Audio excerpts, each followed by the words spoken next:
होता है। गायत्री की दिव्य दीक्षा प्राप्त करके भगवान गुरुकुल में पढ़ने के लिए शांतिपन गुरु के ऊपर कृपा करने के लिए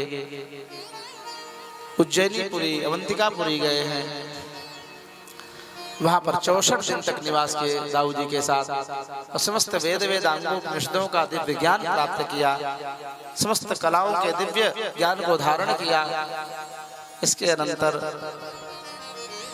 शास्त्र में लिखा है यदि ब्रह्मचारी गृहस्थ आश्रम में जाना चाहता है तो गुरु जी से गुरु माता के चरणों में प्रणाम करके उनको गुरु दीक्षा दे करके गृहस्थ आश्रम में जाए, तब उसकी विद्या बुद्धि फलवती होती है।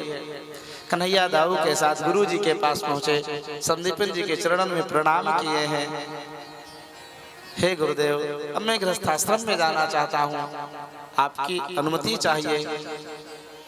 तथास्तु कन्हैया, खूब मंगल हो तुम्हारा। लेकिन हे गुरुदेव, आपने मुझे विद्या दी है, कुछ गुरु दक्षिणा आप मांगिए तब हमारी विद्या फलवती होगी। गदगद हो गए महर्षि संदीपनी। हे कृष्ण, हे बलभद्र, तुम जैसे शिष्य को पा करके मैं धन्य हो गया, मुझे कुछ नहीं चाहिए। निष्काम होने के कारण कुछ नहीं मांगा।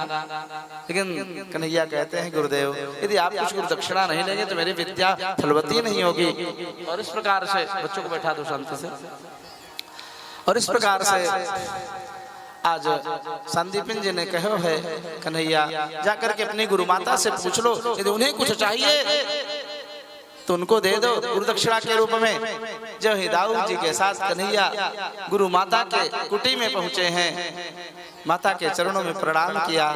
हे गुरु माता जी, अब हम गृहस्थी में जाना चाहते हैं, अनुमति चाहते हैं, गुरु दक्षिणा के रूप में आपको क्या चाहिए, गुरु जी ने भेजा है।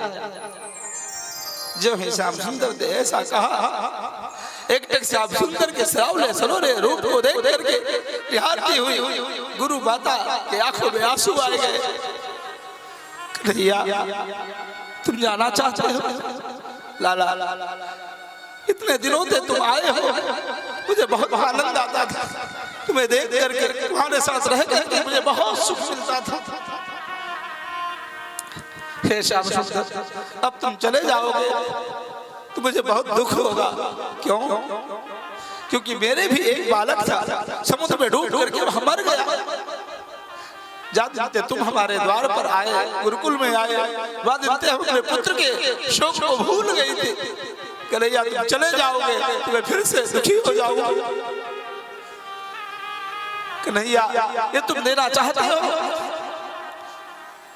तो हमें गुरु दक्षिणा के रूप में मेरे मरे हुए पुत्र को ला करके दो और मुझे कुछ नहीं चाहिए। आज रोती हुई गुरु माता के ऊपर प्रभु ने कृपा की।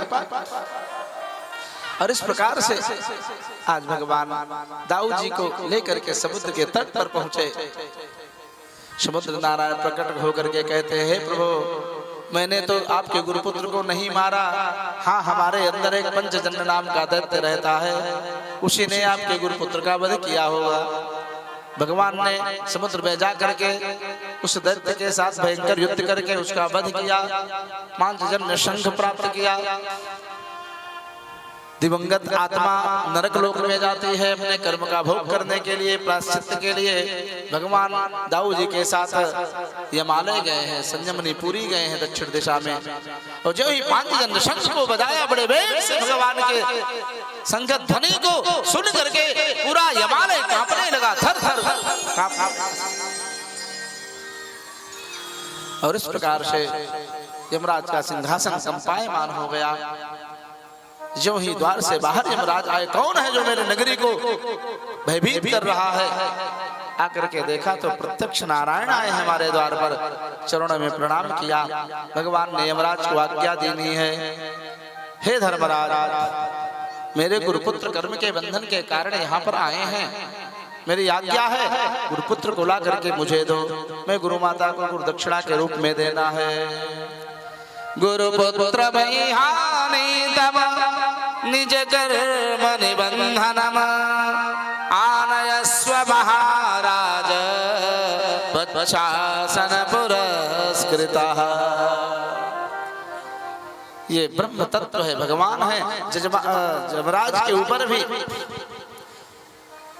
मृत्यु के देवता के ऊपर भी जो शासन करे वही तो भगवान है, वही तो ईश्वर है। सज्जनों, गुरुपुत्र को लेकर के आए प्रभु और पुनर्दत्त नाम के गुरुपुत्र को गुरु माता के पास पहुंचाया, गुरु दक्षिणा के रूप में दिया और वहां से प्रणाम करके सीधे मधुपुरी मथुरा आए हैं।